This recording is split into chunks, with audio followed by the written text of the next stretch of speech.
Hello, everybody. Welcome to a very special and very technically complex. Yeah. All right. Today we're going to truly be pushing the limits of watchability.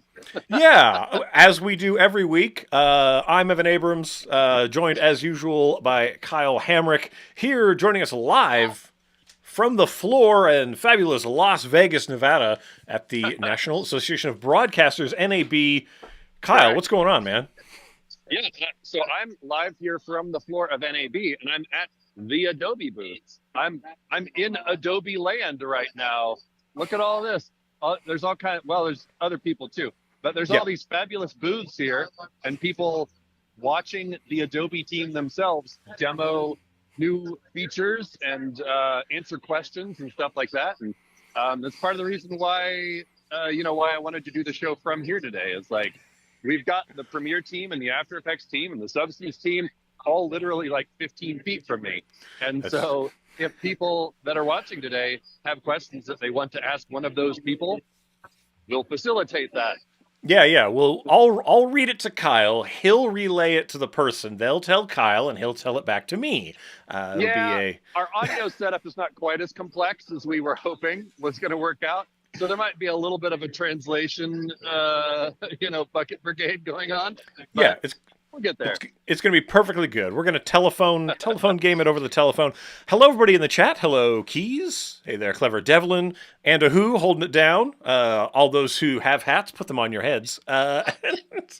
And Wade keeping people honest in the chat here. So yeah, Kyle. I don't know what. I guess we'll turn it over to you first. What are you seeing? What's new on the floor today? Yeah, well, the biggest new stuff in After Effects. Obviously, we've been talking about the new 3D features for a little while here as Yeah, they've been coming into beta and stuff. And just boy, what day is it? It's Monday, right? still Monday.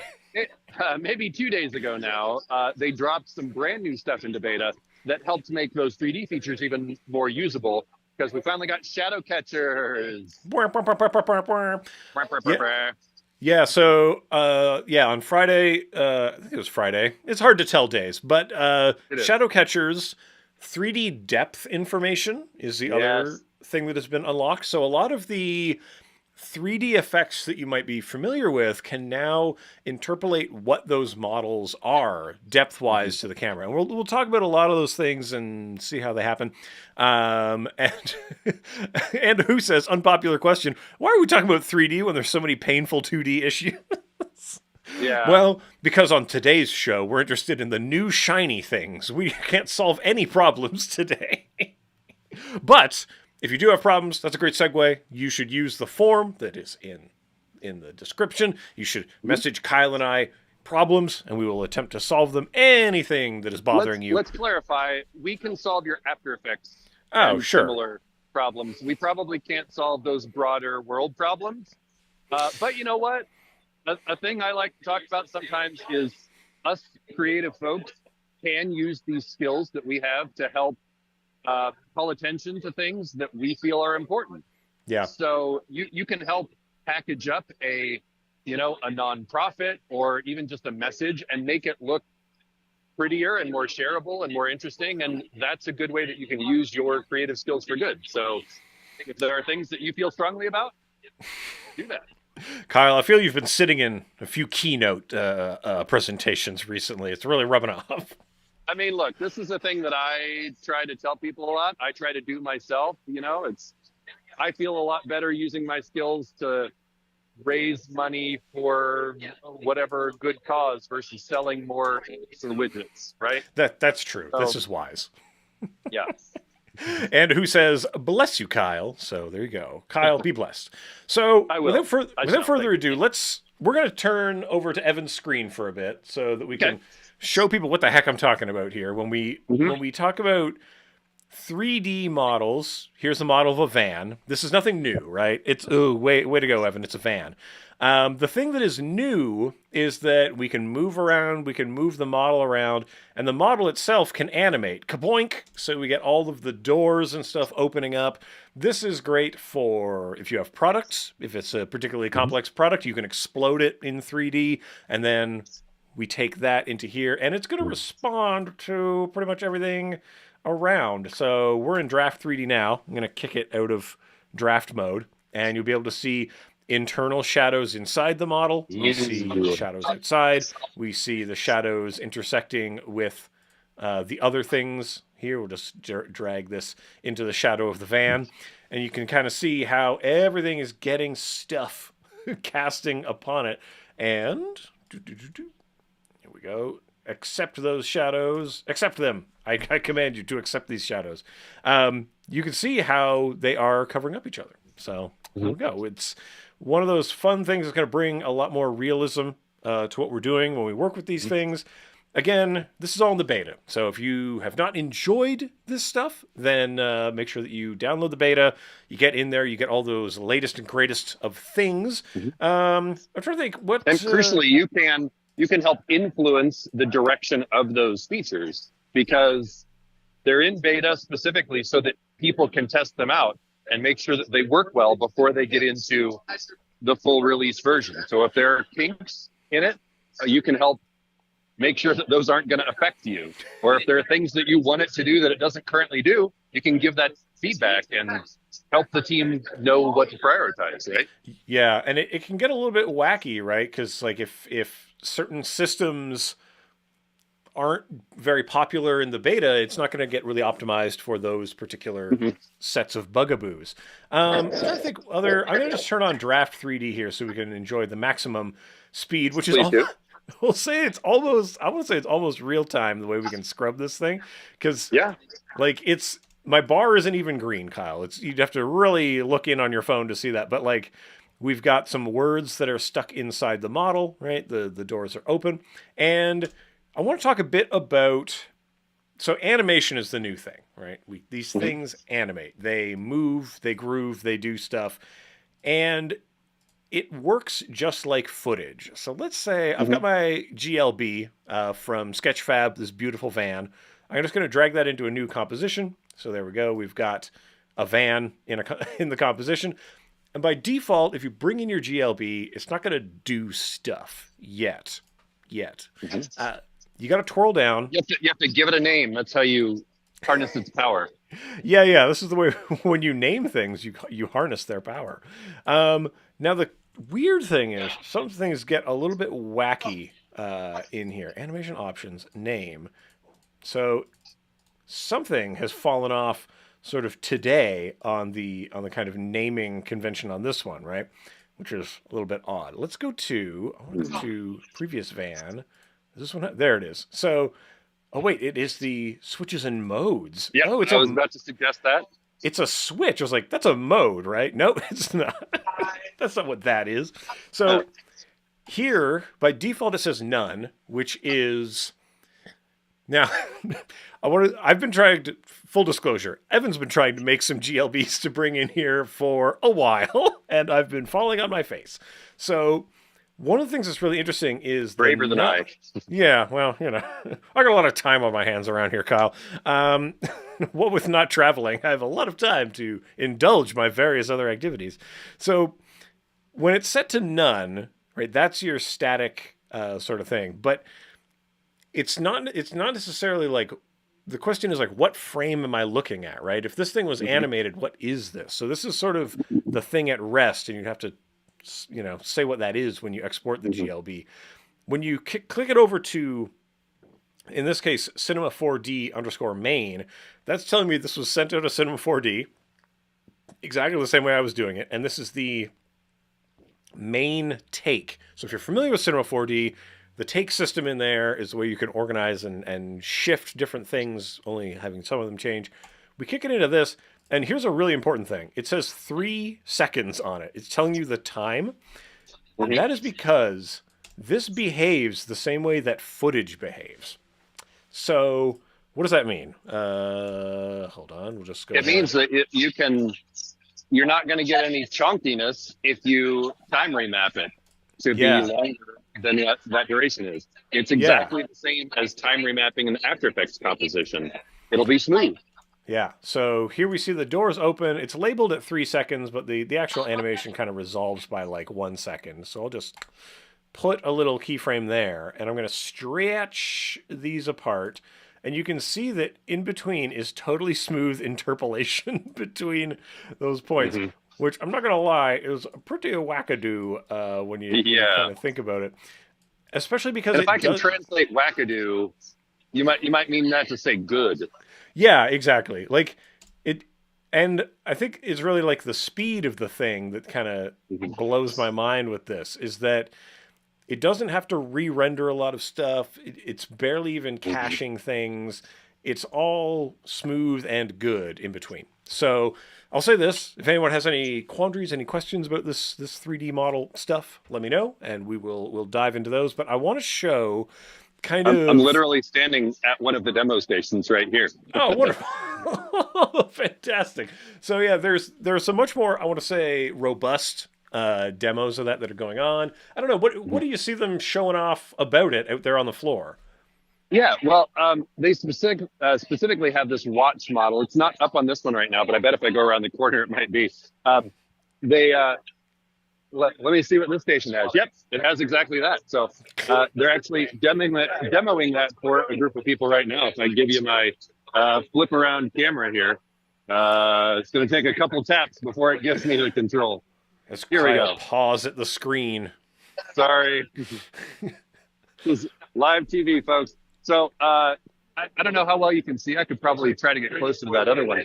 Um, but they've got this exploded watch model that they're using for a lot of the demos here, which has it's a great example of all the different materials that you could have in one spot and see how some of these things are really shiny and reflective, and others are, obviously look different, react differently to the lights in the scene.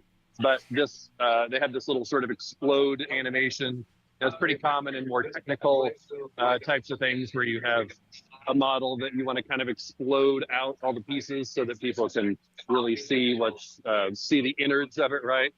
Um, Obviously, I'm guessing you guys aren't going to be able to pick up any of the audio from the booth, but if you can sort of see this in an even semi-satisfying amount, let me come over to this other screen here. I can probably get it a little cleaner for you guys. I mean, you can probably see the same demo online in a Yeah. more satisfying fashion, but I mean, maybe this is a good time for me to kind of plug. When you come to conferences like this, you can literally have members of the After Effects team, like Brian right here, Yep. and these other two gentlemen who are here, asking questions and getting hands-on demos of exactly how the thing works and getting feedback about how they want it to work in the future. And that's super valuable to the team, too. Yeah. Well, we've got a real live question coming in Okay. from the chat. So there, we've got Tessa in Motion asking, "Are you able to animate the camera movement of the 3D van in After Effects?" Yes. So what we would do, just like we would do with, let's say, any kind of 3D stuff, I'm just going to go New Camera, and we'll create sort of a 50 millimeter type camera here. Throw that in. Evan, if I can briefly interject, I might Okay. go so far as to say that's the whole point. Yeah, that's how it works. So the camera stuff, you can bring cameras from the GLBs themselves. So those things can contain camera movement. But the lovely thing here, and I'm going to just change this into a 2-node camera for ease of navigation. But we can see, you can like click on a part of the van and it becomes relative to where we're looking with that. So let's say we wanted to do a move that is going to take us from sort of this type of a view of the van like this. And so the van, we're going to have the van here. The doors are going to open up. And then let's go ahead and keyframe the point of interest and position.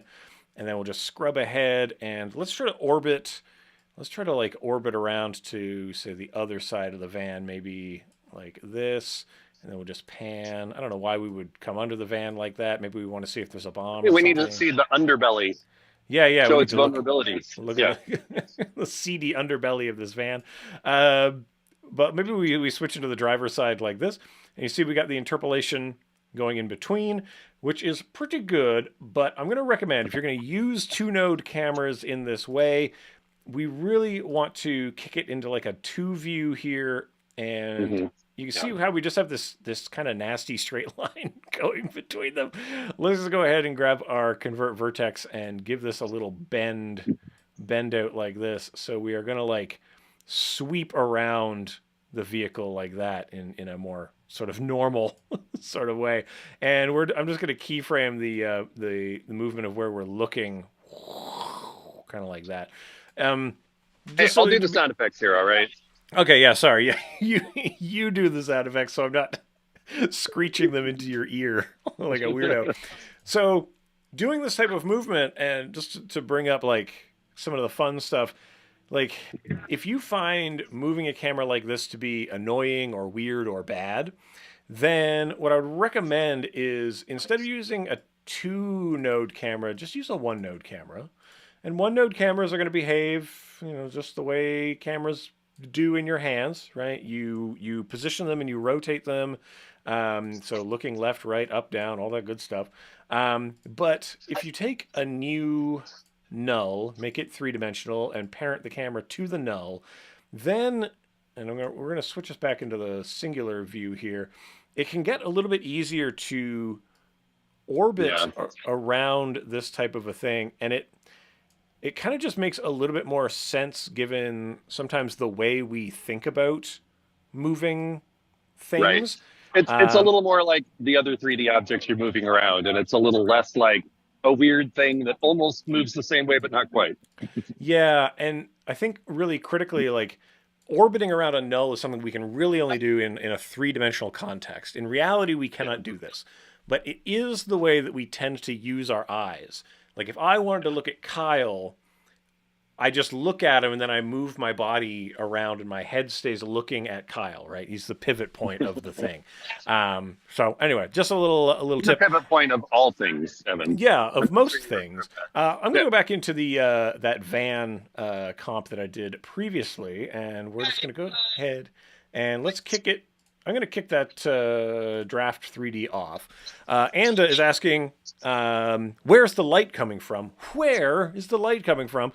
In this case, it's coming from two things. I've got a point light in the scene and an environment light in the scene. Ooh, So environment lights. good question.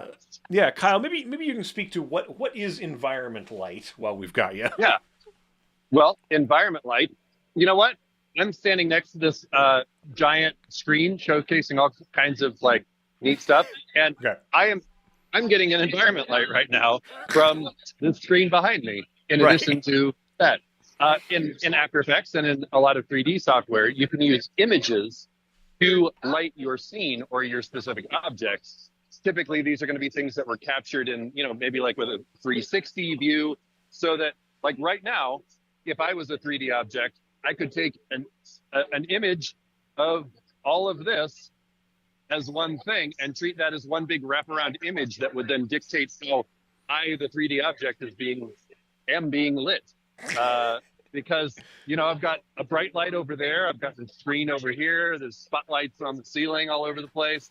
Yeah. Like it gives you the ability to give a really complex lighting setup with just one point. Yeah. And so to just kind of illustrate that, here we've got an environment light, and right now I think it's set to the default. Yeah. So right now it's default lighting. Right. Now Kind I of like do. a basic photographer studio setup.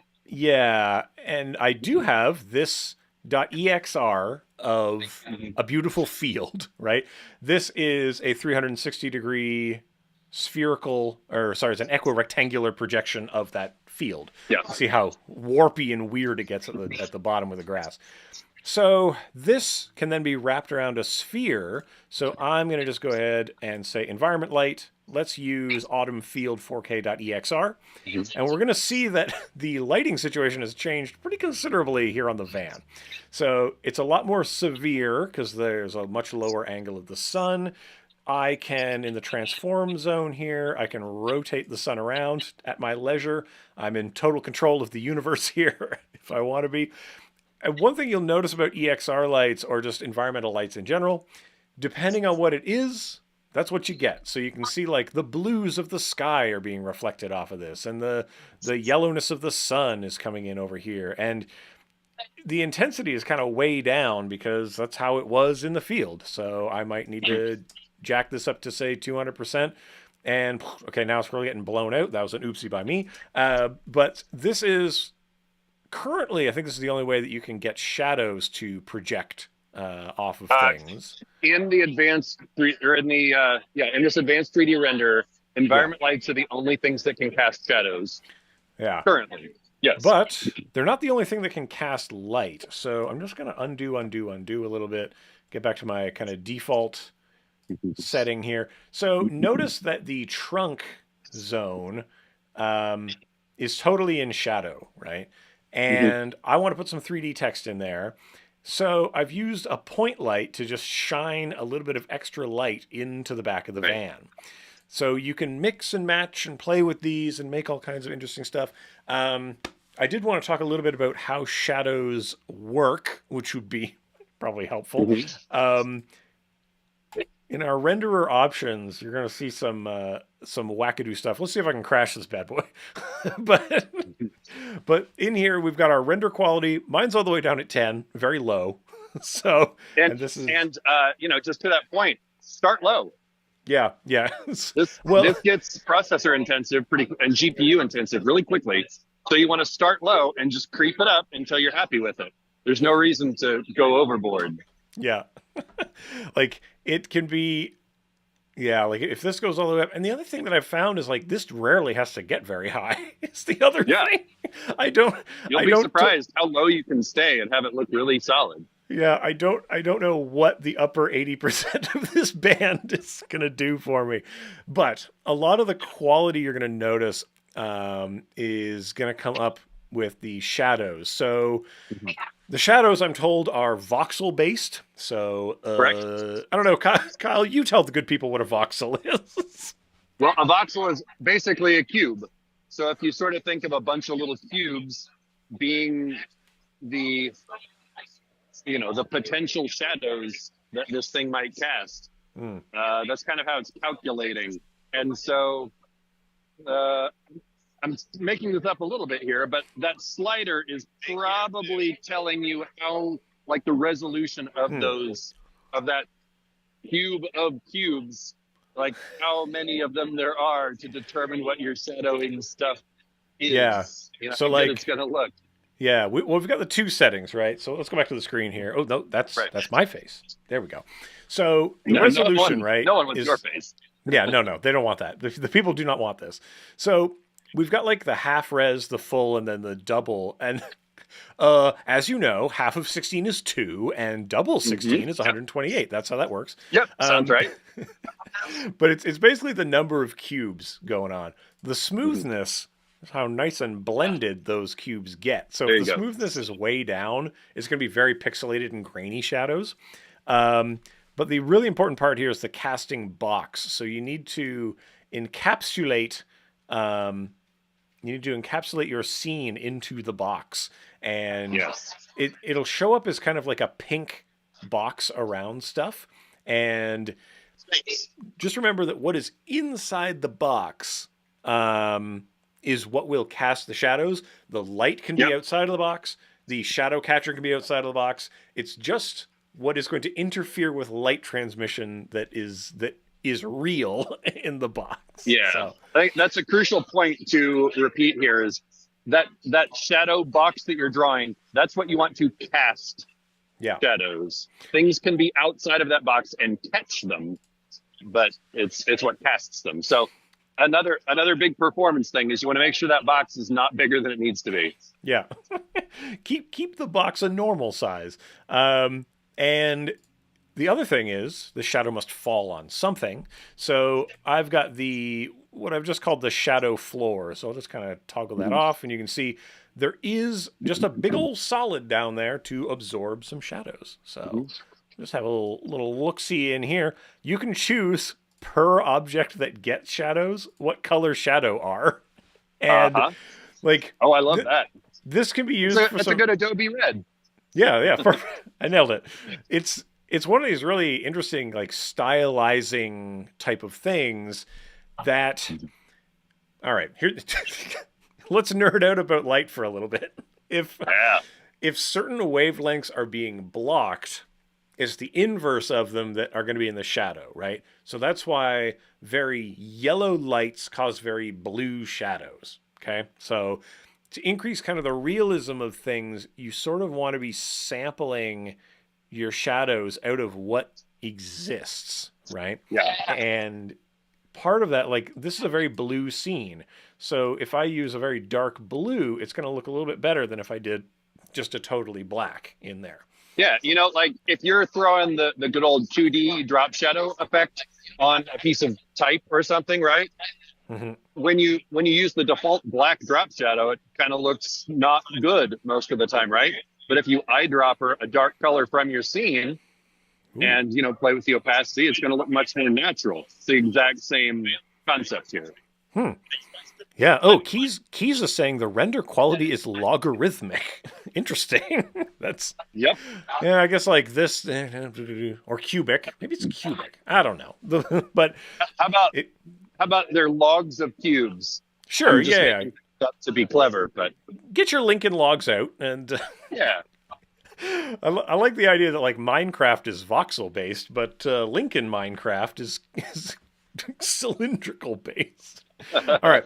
No one knows what a Lincoln log is. I sound like an insane person. So I do. You and I can. You know what? After this, Evan, let's do an episode about building a little log cabin. That seems very chill yeah, and peaceful. exactly. Well, I'm trying to think. Let's see. What should we do next? I want to talk a bit about sort of setting some of this stuff up. So we talked a little bit about how we can enjoy sort of time remapping this stuff. So this van, we've got the doors opening, closing. Actually, I've got the video, or this would probably be best place to grab that so we can enjoy. Do do do do do do do do do do do do do do. And here it is, full of stuff. All right, so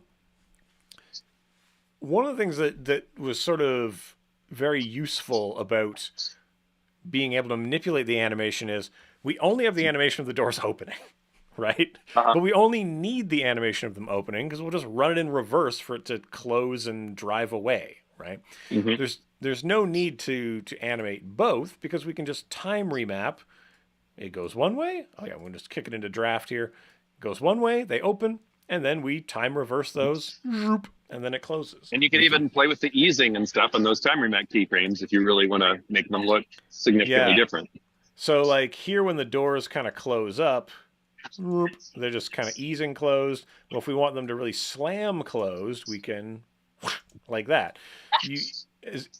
If you are rendering GLB files, it would be recommended then that you use a kind of neutral sort of in and out of these things if you are thinking about, what am I creating for them to be remixed? Or if you're producing assets for people to use later. This kind of opens up quite a field of stock assets, mostly borrowed from gaming. So your GLBs and FBXs and stuff like that are mostly being deployed in game engines or J3S type applications on the web. So you are going to find things that are very optimized and a little bit linear kind of in the way that they animate. So you may need to... Because you can sculpt those later in terms of the timing. And because if the timing's already extreme coming into it, it's going to be much sort of more difficult to make that happen. Okay, I think we've looked at the nice calming white van or triggering white van, whichever. It's time to ramp it up. Yeah. Yeah, it's time to get a little bit wacky. Let's go to this shark bite that I did here. Oh, no, wait. No, I got other things I want to talk about the van. Hold on. Kyle, I'm getting ahead of myself. Okay, so we talked a little bit about that there are 3D channel things that you can do with these layers, right? Okay.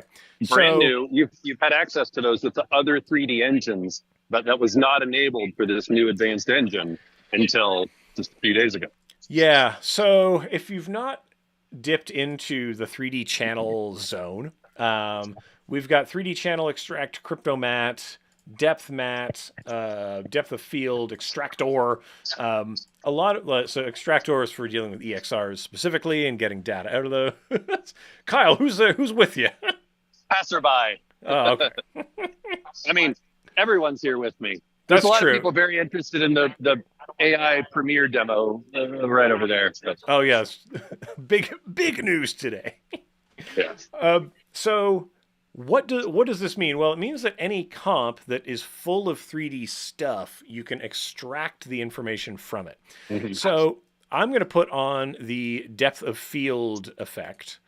And what this has is a focal plane, so how far away from us the things are. We've got a maximum radius, the thickness. Let's bring the thickness down like really thin, so you can really see the thin wedge of what is in focus. And I'm just gonna give this some bumps so you can really see how it is like scanning over the image. Yeah, Yeah, exactly. honestly, even just doing that, you could probably hack together some effects and make a little, slice scanny situation out of that. For sure. Let's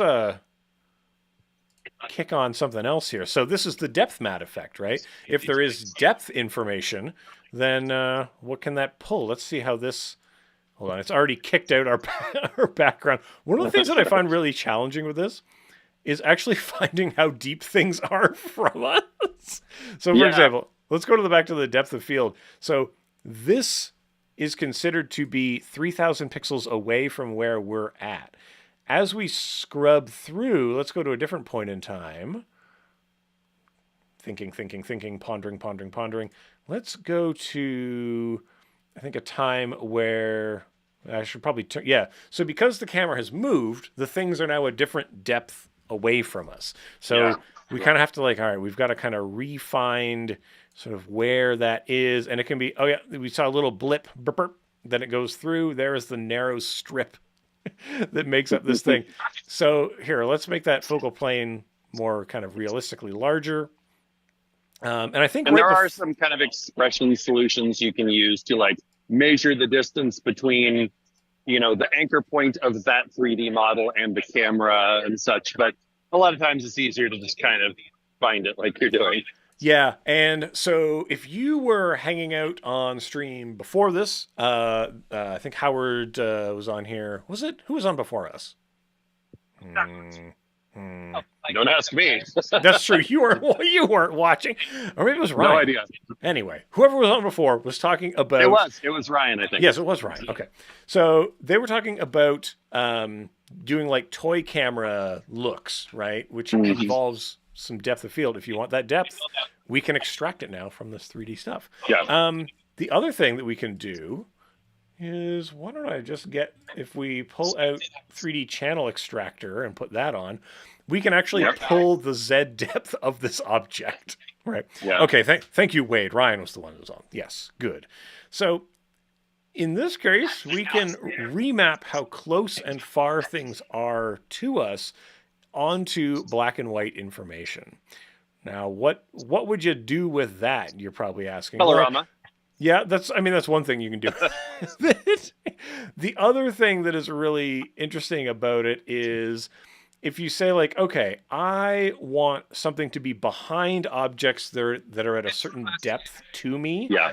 Well, that's where we use the extract effect to then pull a certain range of this that becomes opaque, right? Because we want to keep this and leave that. And basically this creates mats based on depth. Yeah. So that's one thing that you can do. And if you need to slip something behind things that are close, but not things that are far, they need to live at a certain depth away from you. This is a way to now mash 2-dimensional and 3-dimensional things into each other. Cut your van in half if that's what you need to do. Yeah, basically. 1-800 half a van. Yeah, because in this context, we can just slip 3D assets into the mix. But if those things could not be 3D for whatever reason, like it would look really weird for them to be 3-dimensional, that's when you could say, oh, I need to extract this 3D information so that I can put 2-dimensional things in there.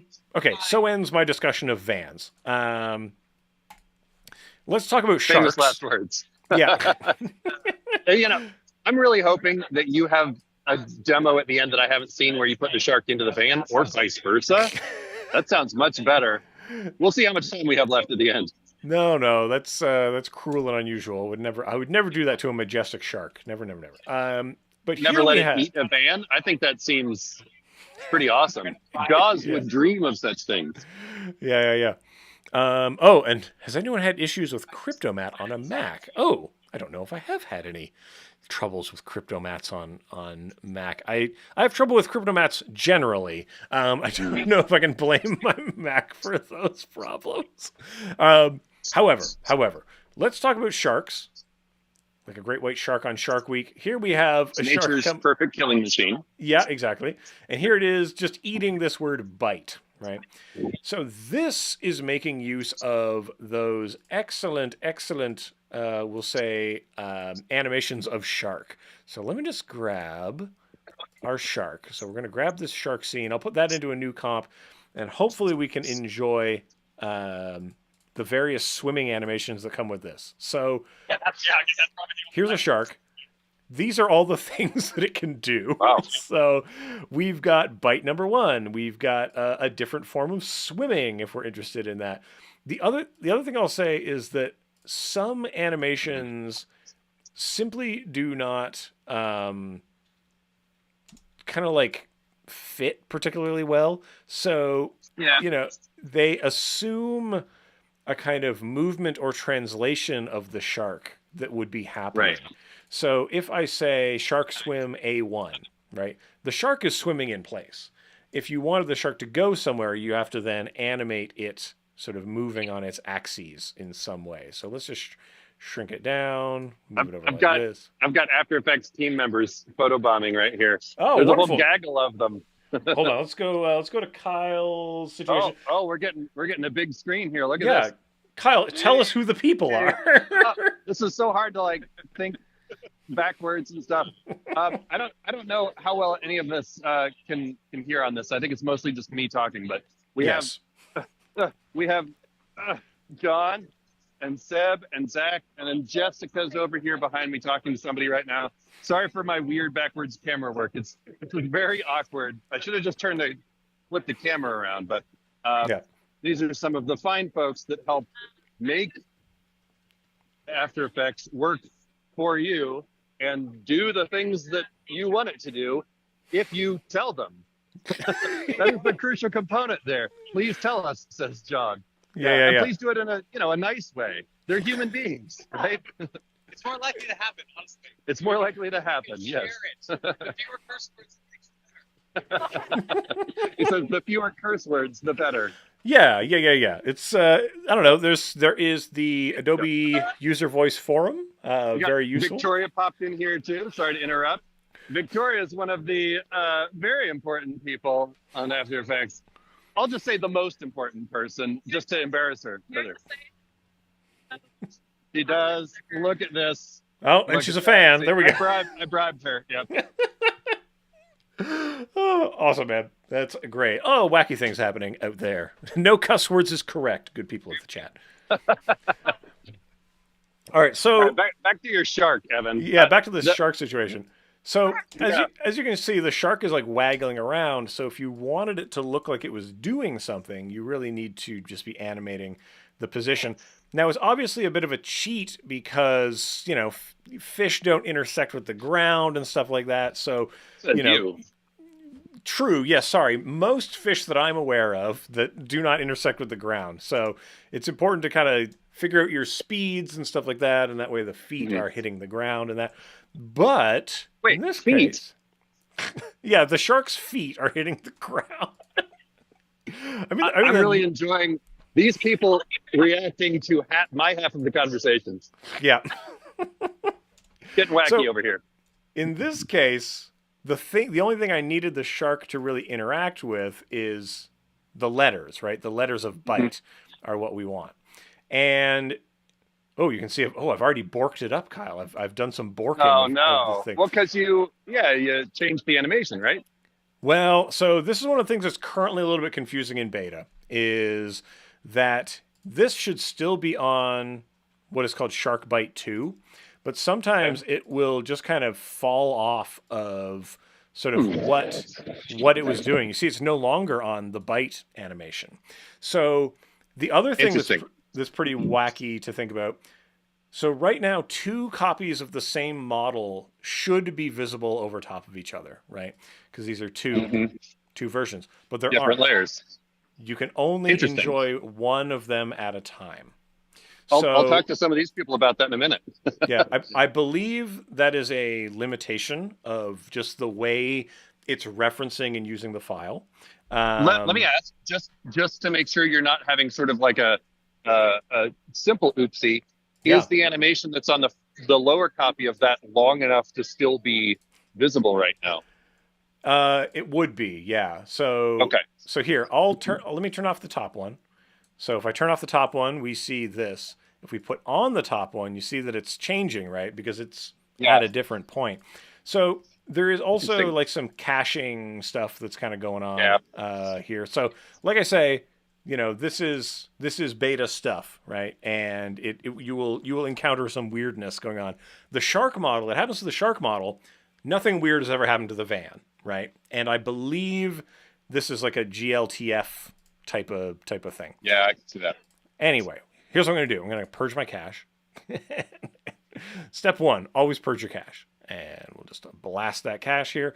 So trying to kind of line up, like get the word bite into the teeth was a little bit difficult until I realized, well, the bite goes in the teeth and then I orient the camera to where I put the bite, problem solved. Yeah. Yeah. Like that's the type of two boats kind of smashing into each other in the water, basically, that can be. Do it the easy way. Yeah, do it. Well, everything's a floating point in 3D, right? Like Yeah. we're not sort of beholden to too much stuff. Now why? Oh, maybe this. Did you break something else? Now it's just moving like a weird boat. What a funny guy. Come on, Shark Bite 2. Oh, well. Kyle, I'm going to have to turn it off and on again, and that'll. Oh, Evan. Because now it's just lazily bonking into the thing. Oh, well, okay. I have a solution for you. Okay. Change your text to say bonk, and then it's like Yeah. it was always intended to be that way. Exactly. That's the way to do it. All right, let's see. Come on now. Bonk yourself out of it. Zoop. Oh, wait. Maybe if I click it to none and then go back. Let's see. Let's see if I can. No, it's not doing it. Okay. Nope. Okay. Anyway. So, what was the thing I wanted to talk about? Oh, yeah. So, I have no idea. this thing here, right? We talked about like shadows and point lights. If we don't have a light in the scene, it looks like this, right? When we do put a light in the scene, it suddenly takes on a much creepier vibe. Yeah. And one of the things about I love that that. is the fall off radius of a light. So environment lights are everywhere. So you're probably saying, now why would we want to use anything else? Well, the point light with its smooth fall off gives us the ability, and here I'll just let's increase this radius to like 3,000. And you can see that like the shark's kind of floating in a lot sooner, right? This And is a crucially, great you way. probably don't need shadows in this scene, right? Exactly. Yeah. Shadows are not going to be particularly helpful. Like when the shark's mouth comes up and bites on the thing, potentially, but in this case, not really, not especially. And because my goal with this was to show something a lot more stylized that we can do. Like the power of After Effects is that we can really make things get wacky. And the great stuff that you can do in here is just layering on effects on effects on effects. So here's the shark, right? I have gone ahead and I put an adjustment layer over top of this. And what I'm doing is I'm just tinting it down, and then I apply levels to it to give me a little bit of control of kind of maxing stuff out and just getting a little bit crunchier with it. And then really That's crunchitize the it out. scariness slider right there. Exactly. There we go. That's the spoopy slider. And then I posterize it down to 5 levels. And so you can kind of see we've got black and whiteness going on. Five levels of perfectly dark, perfectly white, and then a few in between. So from there, I wanted to create like a kind of a halftone digital look Yeah. to this thing, right? And this is where we can enjoy here. I'll just kind of build it up. So if we look at the second darkest here, we are using, in order, first off, we extract. So we are extracting only the gray values that we're interested in. This tiny widow tick in here, right? And then fill it with totally white because this is going to be a halftone, so we don't have shades of gray. And then I just do 2 Venetian blinds to slash it twice. So Nice. the Venetian blinds, we're setting the width to 10 and we're taking 75% of it. And then I do it twice, blam, blam. And that's what gives us the darkest. The medium is exactly the same, but we're looking at a different range band that we're taking. And then we are 50% on the Venetian blinds, and then 25%, and so on and so on. So you get this sort of ascending density of this Nice. stuff. Now, you could take it sort of another degree and say, well, I'm going to pixelate these things or something like that. But I found that just kind of screen printing it a little bit looked pretty nice. And then just kind of colorize the thing kind of over top and posterize that down. So that's kind of the idea behind making this kind of silk screeny halftone vibe out of the thing. As the shark kind of Well, it looks very bonks. successful from where I'm standing. Yeah. I mean, it works, right? And so here's kind of, I guess, the way to think about these 3D things. They're in After Effects right now, right? Is that it's really opening up this whole other field of stuff that we can remix. Yeah. You know, After Effects is primarily a kind of remixing tool that we are. Of course, we can make things from whole cloth in here, but it's meant to take sources and smash them together. So we just now And have. crucially, you can do that all in one place. Like you don't have to be quite as mindful about giving yourself, 30 different passes from the 3D software so that then you can complicated remap them all together. And here, like, you can just bring in the thing and add some effects and Yeah, fiddle until you're happy with it. exactly. So let's see. Hold on. I'm going to see if I can get the shark back doing. No, it's remembering the way the shark is. So weird. Shark. Sharks never forget, Evan. I know That's the a shark. scientific fact. Yeah, the shark is betraying me so much. It's a really interesting type of deal. I'm trying to think if there's anything else new that we should be talking about while we're here, Kyle. We're gonna go to You know what? I will say yes. yeah. So, again, this might be better for you, but one of the things that's new, and you're probably not going to see it too much through my screen, but the UI in beta right now, which means very soon in the release version, has been updated with kind of the new. It's called Spectrum. It's the new UI system for the Adobe products, and so you'll notice that things look just a little bit different. It's a little bit crisper, and there's now a super dark mode. And if you like to punish your eyes, you can go back to fully light mode if you want, and have it just be blinding. Yeah. But you'll notice that things are just a little crisper here. You have the ability to like toggle how much contrast you get. But as part of that too, if you're a Windows user and you've been dealing with slow keyframe selection and moving around in the timeline, Yeah. that has been GPU accelerating. I will tell you, at least in my experience, it's way faster where it was kind of very chuck for a couple versions. It's not back to being buttery smooth to move keyframes and adjust your windows around in the UI and stuff like that. Yeah, and I guess kind of speaking of, right, they're like obviously the properties panel is always getting some interesting updates and stuff's kind of blowing out. But one thing that I think if you're ever in beta and you're wondering what's new in beta, hit the beaker over here, right? And then you're going to see the change log of what's going on. Up here at the top, constantly requested multiple layer keyframe copy paste. Yep. It's something that we've got I figured going on. you should demo that rather than me just talking about it. It's Yeah. one of those things that you kind of wished was always there. And there's Yeah. a couple third-party solutions, and now it's just going to be in there, as it should be. Yeah, so we're just gonna kind of let's do something with that, and then let's do, a more different one like this, boop beep boop, like that. So It is, hold on, it's going to take me a while to remember this. Command Shift V is what we are doing on this one. So Command Shift, hold on, copy it. Command Shift V, plunk. No muss, I mean, no just fuss. crucially, yeah, it's not pasting two layers in, as has been the result for decades now. It just pastes those keyframes from multiple layers back onto those same layers instead of not the thing that you wanted. Yeah. So hopefully that'll be a pretty useful type of thing for people. I mean, people have been saying they like it, they need it. I know that there are some other kind of features kind of swirling around with that, like pasting mirrored, for example. Yeah. Oh, it's interesting. I'm getting maybe something has been paste keyframes. Oh, paste them in reverse order is going to be is this What pasting. you did, yeah. Yeah. So they go here and then they go back. Yep.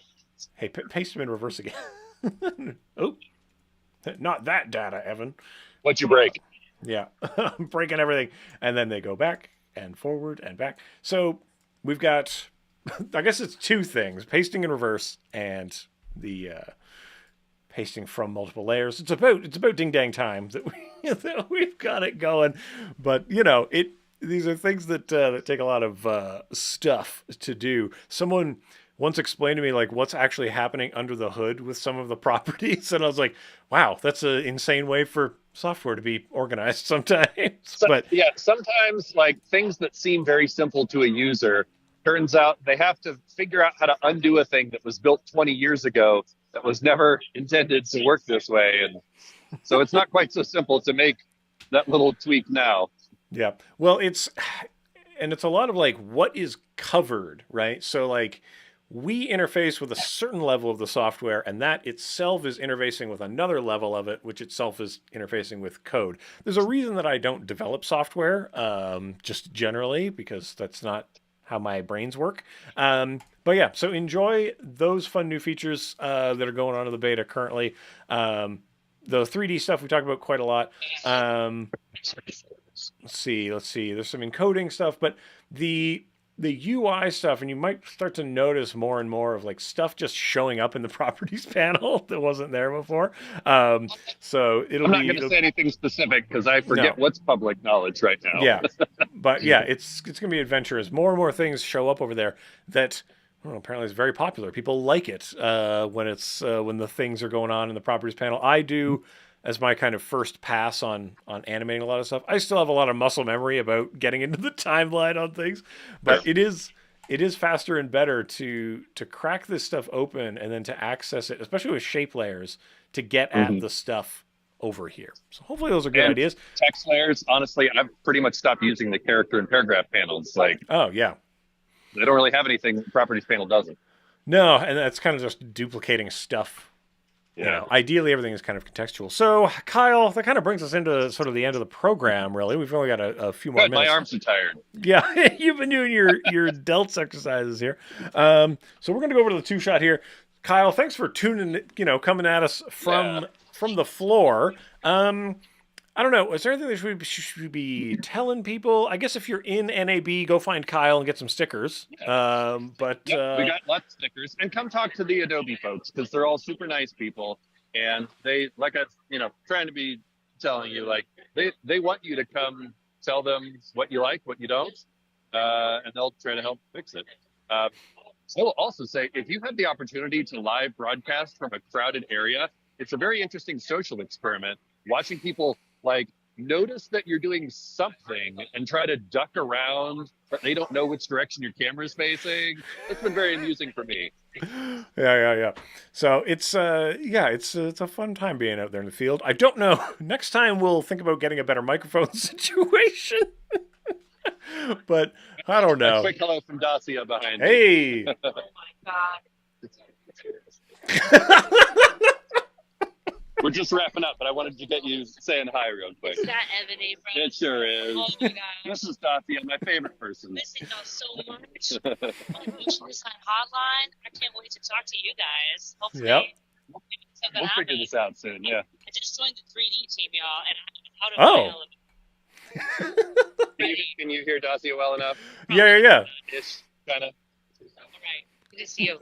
Oh, I love you guys. Bye.